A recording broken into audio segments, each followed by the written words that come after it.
have a problem. That problem is lack of trust. Only 18% of people trust business leaders. 50% of managers don't trust that their leaders are going to do the right thing when given the opportunity. Now, what does this mean for you? Well, as a manager or leader, that means that you have an even higher obstacle to overcome when you were trying to build trust with your employees. This is where being an authentic leader is going to come into play.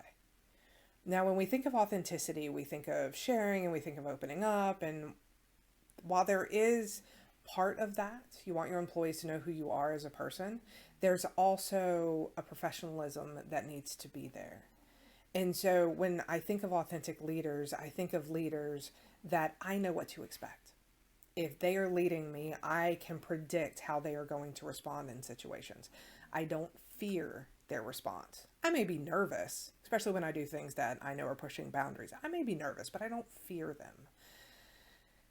There's one point in my career that I talk about on an individual basis, but it's rare that I bring it up on the weekly wisdoms because it was kind of a dark point. And it was when I was working at Walt Disney World. I was involved in a location that was described as a fishbowl. And what that meant was that everybody was paying attention. Everybody was looking. And so it created this environment where there really wasn't a whole lot of trust. And I really, really wanted to do a good job. I was still early in my career. I wanted to be promoted to that next level. I knew that if I did this well, it would be great for my career. But I didn't do it well. It became confusing and frustrating because what they determined was a good leader, I didn't fit that model. And I want to be very clear. I am a good leader. And in that situation, my cast members, you know what, I'm going to stop. I still get defensive whenever I talk about this. That's how much of an impact it meant. But at that time, it was one of the most miserable times in my career. There's so much energy that you have to put in to try and be somebody that you're not. And then people pick up on that and they see that. Happy Monday.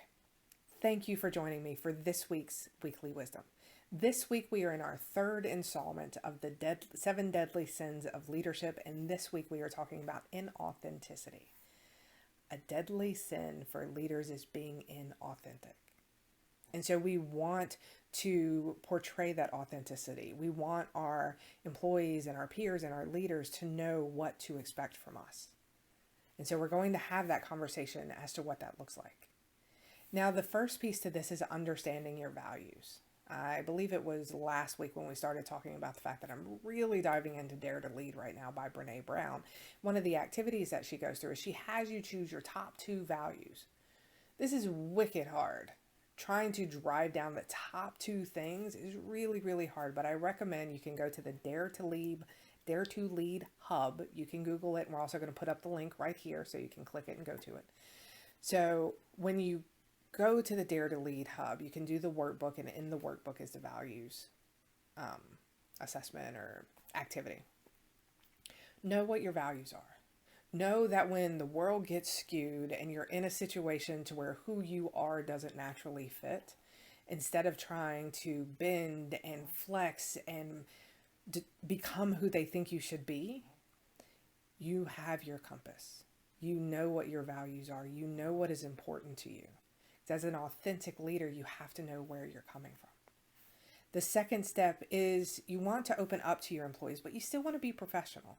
You don't want to overshare. You don't need to talk about the date that you went on the night before to an extreme degree. You can mention that you went on a date and you had a good time, but it doesn't need to be all the details. So the way I look at it, whenever I was a leader and I was speaking to my employees, sometimes, especially in the beginning, I overshared, but they would correct me. We had that relationship to where they knew I wanted to be better and learn, so they would correct me. And some of the times when I got corrected, it was kind of awkward. But I started learning. It would be what I would share with a traditional grandmother. Generally wouldn't share anything beyond that because they don't need anything beyond that. But they do want to know who you are. They want to know what gets you excited, what your passions are, but you should be spending more time learning about them. But don't be scared of opening up on who you are either, but keep it professional. And then finally, ask for and receive feedback. The receive piece is important because if you want to be authentic to who you are, but you need to know how to flex that style authentically to people around you, start asking people how they see you.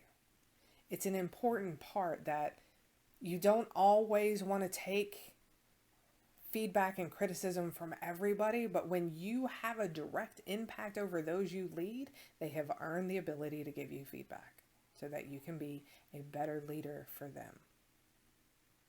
And the more you learn about how other people perceive you, the more you grow your emotional intelligence, which is what we talked about. The first deadly sin of leadership was having low IQ.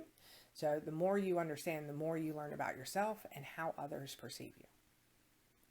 So the third deadly sin that we covered today is being an inauthentic leader. Thank you for joining me for this week. I hope you enjoyed it, and let me know, what are you thinking about the series? Are you liking it? Do you want more series? Is it just kind of eh? And if you are liking it, please consider sharing, liking the video, commenting. The more that you interact with the video, the more people are going to see it. Have a wonderful week. And don't forget, you got this. I'll see you next time.